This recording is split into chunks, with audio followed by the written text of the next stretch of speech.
జరుగుతున్నాయి అంతే తప్పితే ఇది ప్రత్యేకించి అయితే కాదు.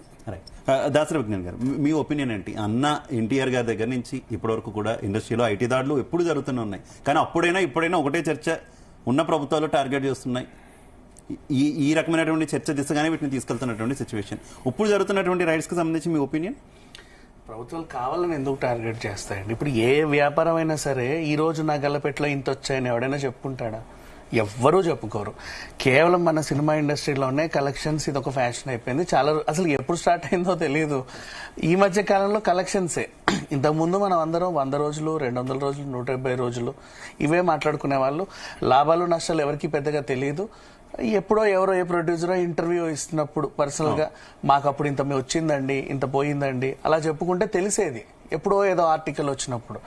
బట్ ఇప్పుడు ఏంటంటే ఫస్ట్ డేనే ఏదో ప్రెస్టీజియస్ ఇష్యూ లాగా 200 CR, 500 CR, 600 CR అని వేసుకుంటున్నారు. ఇంతవరకు బాగానే ఉంది. ఇప్పుడు వీళ్ళు ఏమడుగుతున్నారు? సరే మీకు ఇన్ని వచ్చాయి, ఎంటర్టైన్మెంట్ ట్యాక్స్ కనీసం 18% అయినా కట్టాలిగా. ఇప్పుడు 100 కోట్లు వస్తే 18 కోట్లు నాకు ఇవ్వాలిగా. 18 కోట్లు ఇవ్వడానికంటే సంవత్సరం నికర ఆదాయం వచ్చినప్పుడు మీరు ఎప్పుడైతే ట్యాక్స్ కట్టడానికి వస్తున్నారో అడిగితే నెత్తి మీద తడిగుడ్డ వేసుకొని వస్తున్నారు, ఏమీ లేవండి మా దగ్గర అని. వెనకాల చూస్తేనేమో కోట్ల పోస్టర్లు, మీ నెత్తి మీద చూస్తేనేమో తడిగుడ్డ. ఎవరిని నమ్మాలి? అందుకే కదా లాస్ట్ టైం ఏపీ ఇదంతా వ్యవహారం కుదరలా లేదని మేమే అమ్ముకుంటాం టికెట్లు అనింది. ఇప్పుడు గవర్నమెంట్ టికెట్లు అమ్మాలంటే ఏంటి పరిస్థితి? ఖచ్చితంగా 10 పైసలకి 5 పైసలకే ఇవ్వాలి. ఎందుకంటే సామాన్యులకు అందుబాటులో ప్రభుత్వం ఉండాలి కాబట్టి. ఇంకా చెప్పాలంటే రేషన్ కార్డు మీద కూడా మీకు ఫ్రీ సినిమా ఇచ్చిన ఆశ్చర్యం లేదు. సో అంతవరకు తెచ్చుకోవడం ఎందుకు? మనమే తెచ్చుకుంటున్నాం. చెప్పాల్సిన అవసరం లేదు. ఏ వ్యాపారం చెప్పుకో తెలుసా, ఈ వీకెండ్ నా కలెక్షన్స్ ఇంత, ఈ నెల నా లాభం ఇంత అని. అవసరంలా. నువ్వు సంవత్సరానికి ఒకసారి సైలెంట్ గా ట్యాక్స్ కట్టు. ఇన్ కేస్ నువ్వు ట్యాక్స్ కట్టకపోతే, సరిగ్గా లేకపోతే ఏమైనా వాళ్ళు వెరిఫై చేస్తారు. మొదటి రోజు నుంచి పెద్ద పోస్టర్లు, ఇన్ని కోట్లు అన్ని కోట్లు అన్ని కోట్లు ఇన్ని కోట్లు, మామూలు కోట్లు కాదు. మీకు ఒకటి తెలుసా, రిలీజ్ అయ్యాక కంటే కూడా రిలీజ్ కాకముందానే ప్రీ బిజినెస్. మళ్ళీ ప్రియే మాకు ఆల్రెడీ ఇన్ని వచ్చేసాయి, తర్వాత మాకు ఇంత వస్తాయి. శాటిలైట్ కి ఇంత అమ్మాము, దీనికి ఇంత అమ్మాము, ఈ రైట్లంతా ఓటీటీ రైట్లు ఇంత, మాకు ఇన్ని కోట్లు వచ్చాయి. సరే మరి నా ఎంటర్టైన్మెంట్ ట్యాక్స్ ఏది అంటే లేదండి ఫ్లాప్ అయింది. అట్లెట్లా ఫ్లాప్ అవుతుంది? మీరు ఇంత చెప్పారు కదా, రికార్డెడ్ ఎవిడెన్స్ ఉన్నాయి, మీ బ్యానర్ నుంచే వస్తున్నాయి. మరి ఎందుకు అంటే లేదండి అంటే అదేం లేదు, గొప్పల కోసం తిప్పలేందుకు, కోరి తెచ్చుకున్న కష్టాలే కదా. ఎవరూ చెప్పరు నా ఆదాయం ఇంత అని. ఇప్పుడు ఫర్ ఎగ్జాంపుల్ పెద్ద సంస్థలు చూసుకుందాం. అంతెందుకు, సింగరేణి సంస్థ మన తెలంగాణలో ఉంది, మహారాష్ట్ర నుంచి మొదలు పెడితే ఇక్కడ ఖమ్మం దాకా ఉంది. సంవత్సరానికి వాళ్ళ ఆదాయం చెప్పుకుంటారు. ఈ సంవత్సరం మాకు 300 కోట్లు వచ్చాయండి ఆదాయం, ఈ సంవత్సరం మాకు 200 కోట్ల లాభం వచ్చింది. సంవత్సరం అంతా అది ఏ కంపెనీ యూజువల్లీ చెప్పేది, సంవత్సరం అంతా కదా. నువ్వు ఓవర్ నైట్ 24 గంటలకే 300 కోట్లు 400 కోట్లు క్లెయిమ్ చేసేస్తున్నావు. అంటే ఇప్పుడు చూడు, ఒక సంవత్సరానికి 100 సినిమాలు రిలీజ్ అయితే కనీసం ఒక 50 సినిమాలు హిట్ అయ్యి 50 సినిమాలు ఫ్లాప్ అయినా కనీసం 50 సినిమాలు అయినా సరే ఒక్కొక్కటి 200 కోట్లు 300 కోట్లు 400 కోట్లు పెడితే సినీ పరిశ్రమ నుంచి 1,00,000 కోట్లు వస్తుంది ఆదాయం. మరి 1,00,000 కోట్ల ఆదాయం వచ్చినప్పుడు ట్యాక్స్ ఎంత రావాలి? అన్ని కోట్లు రావాలి. మరి ఏవి అంటే లేవు. కాబట్టి వీళ్ళు ఇలా రైట్స్ చేస్తున్నారు. వీళ్ళకి హక్కు ఉంటుంది, ఎప్పుడైనా చేయొచ్చు. అంటే నువ్వు క్లెయిమ్ చేసావు కాబట్టి అది సక్రమంగా వచ్చిందా అక్రమంగా వచ్చిందా అని అడగడానికి చేస్తారు అంతే. అంతేగాని మీద పగో ప్రతీకారమో ఇంకేం దురుద్దేశాలు అయితే ఉండవు. రాహుల్ అయ్యర్ గారు, మీరేం చెప్తారు? యాజ్ ఏ ప్రొడ్యూసర్ గా మీకు ఏమనిపిస్తుంది? ఇండస్ట్రీలో నిజంగా ఈ అనౌన్స్ చేస్తున్నటువంటి ఈ లెక్కలన్నీ కూడా నిజమేనా? ఈ సినిమాకి ఇంత కలెక్షన్ వచ్చింది, ఆ సినిమాకి అంత కలెక్షన్ వచ్చింది, నెక్స్ట్ సినిమా ఇలా బీట్ చేయాలి అలా బీట్ చేయాలి, లేదంటే ఫ్యాన్స్ వార్ కి సంబంధించి వాళ్ళ మధ్య వార్ పెట్టడానికేనా? ఈ పర్టికులర్ ఇష్యూ గురించి మనం మాట్లాడుకుంటే అంటే దిల్ రాజు గారు కావాలని దొంగ లెక్కలు చూపించారా అంటే ఆ పేరు ఇప్పుడు బయటకు వచ్చి ఆయన మీదనే మొదటి ఇంటి సోదాలు జరిగాయి అంటే కావాలనే చూపించారా అంటే కావాలని చూపించడానికి ఇన్నేళ్లలో ఇన్ని సినిమాలు హిట్ అయినా ఇప్పుడు ఫ్యామిలీ స్టార్ ఫ్లాప్ అయింది కదా, దానికి ఇన్ని కోట్లు పెట్టామని చెప్పారు. ఆయన ఎక్కడ ఇవ్వాలని పబ్లిసిటీ ప్రమోషన్స్ ఆ సినిమాకి ఇచ్చారు. అప్పుడెందుకు బయటకు వచ్చి దొంగ లెక్కలు చూపించలేదు?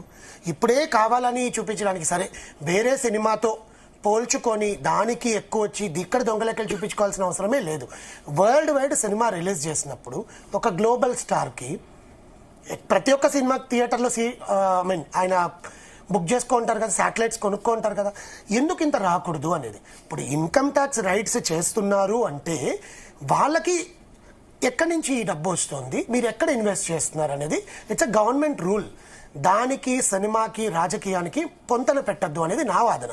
ఎందుకంటే దీనివల్ల ప్రొడ్యూసర్స్ అందరూ ఇబ్బందుల్లో పడతారు. ఒక్కతను కావాలని చూపించాడు అని మనం రాంగ్ స్టేట్మెంట్ ఇస్తుంటే ప్రతి ఒక్కరికి ఇది ఎఫెక్ట్ అవుతుంది. ఎందుకంటే ప్రతి ఒక్క ప్రొడ్యూసరు ఆయన ఎక్కడి నుంచి డబ్బులు తెస్తున్నాడు, ఎలా సినిమాలు తీస్తున్నాడు, హీరో ఎలా ఒప్పిస్తున్నాడు అనేది అతనికి మాత్రమే తెలుసు. ఇక్కడ ఏమైపోయిందంటే ఇప్పుడు ఆయన ఇన్ని కోట్లు ఇది చూపించారు అని పబ్లిక్ గా పెట్టినప్పుడు అది ఆయన ఉత్సాహం అయి ఉండొచ్చు, ఆయన తృప్తి అయి ఉండొచ్చు. ఓకే, నా సినిమా జనాలు చూడకపోయినా నేను ఇంత పెట్టిన దాంట్లో నాకు ఇంతైనా మిగిలింది అని. ఈ సంవత్సరం ఆయనవి 3 ఉన్నాయి, 2 ప్రొడ్యూసర్గా, 1 డిస్ట్రిబ్యూటర్గా. ఎందుకు 3 సినిమాలకి ఆయనకి కావాల్సిన థియేటర్లు ఆయనకి రావాలి. ఆయనకి కావాల్సిన థియేటర్ ఆయనకి రావాలనుకున్నప్పుడు డాకు మహారాజుని ఆయన వదిలేయలేడు. ఆయనకు తెలుసు గేమ్ చేంజర్ ఎట్లా ఉంటుంది, ఏముంటుంది అనేది, సంక్రాంతికి వస్తున్నాం ఎలా ఉంటుంది అనేది ఆయనకు కూడా తెలుసు. తెలిసినప్పుడు ఆయన ప్లాన్ ప్రకారం, ఒక బిజినెస్ స్ట్రాటజీ ప్రకారము 3 సినిమాల్ని ఆయన చూసుకున్నాడు. కాబట్టి ఇక్కడ పెట్టింది ఇక్కడ వచ్చి ఉండొచ్చండి, ఇక్కడ పెట్టింది ఇక్కడ పోయి ఉండొచ్చు. దానికి రాజకీయానికి లింక్ చేసి కావాలని దొంగలెక్కలు చూపించి కావాలని జనాలను పిచ్చోళ్ళని చేస్తున్నారు, ఫ్యాన్స్ మధ్యలో గెలవడానికి ఇలా చేస్తున్నారు ప్రొడ్యూసర్ అంటే ప్రొడ్యూసర్స్ విల్ నెవర్ డూ అండి. ఒకవేళ నిజంగా అలా చేసే పనైతే ఆయనని తెలంగాణ ఫిలిం డెవలప్మెంట్ కార్పొరేషన్ కి ఎందుకు హెడ్ చేస్తారు చైర్మన్ ని? ఎందుకు సినిమాల హీరోల అది చేయడం వల్లే కాంగ్రెస్ గవర్నమెంట్ కి కొంత దగ్గర అవడం వల్లే కూడా ఈ రైట్స్ జరిగాయి అనే వాళ్ళు కూడా ఉన్నారు. ఒకవేళ కాంగ్రెస్ గవర్నమెంట్ కి దగ్గర జరిగితే ఇప్పుడు ప్రధాన ఇప్పుడు ఏదైతే పార్టీ ఉందో కాంగ్రెస్ పార్టీ, వాళ్ళకి రిపోర్ట్ ఇవ్వాలి కదా. గవర్నమెంట్ అనే వాళ్ళు పలానా వాళ్ళకి రైట్ చేశామనే దానికి రిపోర్ట్ ఇవ్వాలి. నెక్స్ట్, ఇన్కమ్ ట్యాక్స్ కి జిఎస్టీకి సంబంధం ఉండదు. ప్రతి సంవత్సరం ఆయన జిఎస్టీ కడతాడుగా. ట్యాక్స్ అయినా సంవత్సరం తర్వాత చూపించాల్సిన ట్యాక్స్ సంవత్సరం మొదట్లోనే వెళ్ళి రైడ్ చేస్తే, బికాస్ ఇప్పుడు ఆయన ట్యాక్స్ డాక్యుమెంట్ సబ్మిట్ చేస్తాడు. As per the rule December నుంచి మొదలయ్యి ఫిబ్రవరి లోపల, అంటే ఫినాన్షియల్ ఇయర్ మనకు మార్చిలో ఎండ్ అవుతుంది, ఏప్రిల్కి ఫిజికల్ ఇయర్ స్టార్ట్ అవుతుంది. సో ఫినాన్షియల్ ఇయర్ లోపల ఆయన చూపించాలి. చూపించకపోతే నువ్వెళ్ళి ఈ డబ్బు ఎక్కడి నుంచి వచ్చింది, ఎంత లెక్క వచ్చింది అని అడగాలి. సెకండరీ, జిఎస్టీకి ప్రాఫిట్ ఆ లాస్ అనేది సంబంధం ఉండదు, ఇన్కమ్ ట్యాక్స్ కి ప్రాఫిట్ ఆ లాస్ సంబంధం ఉండదు. నీకు ఈ డబ్బు ఎక్కడి నుంచి వచ్చింది, నువ్వు ఎక్కడి ఇన్వెస్ట్ చేస్తున్నావు, ఇది important. See, the questions might be asked for the producer of Dil Raju garu or Maitri Movie Makers or Mango Ram garu, whomsoever. ఎవరి పేరు మీద అయితే నీకు బిజినెస్ ఉందో వాళ్ళని వెళ్ళి నీకు ఎక్కడి నుంచి డబ్బు వస్తుంది, what is the source of income, అర్థమైంది? ఈ సోర్స్ ఆఫ్ ఇన్కమ్ కి అతను చూపించుంటాడు. See today his wife or daughter ఎవరినో బ్యాంక్ తీసుకుని వెళ్ళి లాకర్స్ ఓపెన్ చేసి చూపించారు. స్టేట్మెంట్స్ గవర్నమెంట్ ఇవ్వదు కదా. First of all, income tax department will not give a statement that we're riding.